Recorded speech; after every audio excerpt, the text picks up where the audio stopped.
there's probably a lot of people in our society that have misconceptions about a lot of the aspects and pieces of being a Navy SEAL or being part of the Navy and what they actually do and consist of.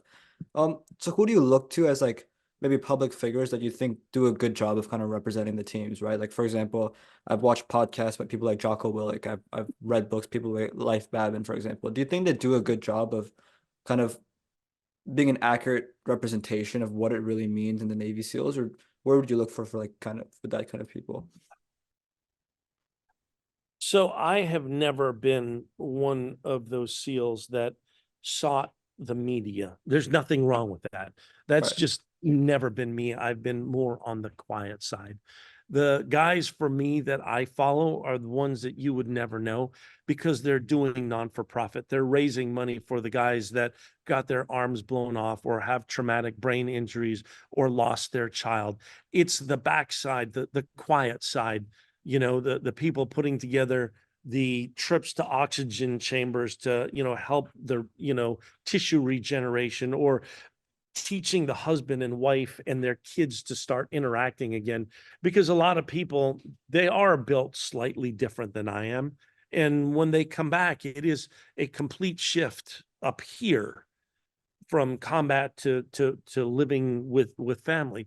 So while Jocko and I, we were at SEAL Team 1 together, and all those guys I know very well, and they're absolutely fantastic guys. I've just never been that I need to follow people to validate what they are or they aren't doing.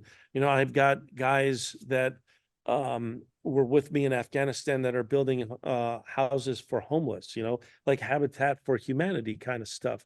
That's that's pretty cool. It's not one of those things that comes with, a media sponsorship, but it doesn't make it any less important. Yeah, I'm sure everyone has their own way of kind of like working on their own projects and doing their own things afterwards. It's amazing that like a lot of the Navy SEALs come out and they work on these other projects like the non-profits you talk about. So that's It's cool. funny. I will absolutely tell you that Navy SEALs are known for writing books or going to movies. So whenever I go somewhere, they're like, Tristan, are you a book guy or are you a movie guy? So that aspect of it is true. And the other services joke with us about it. If you enjoyed that segment with Tristan Rizzi, then you're gonna love the full 1 hour length podcast that I recorded with him. Hit the link in the description now to see the full 1 hour length podcast.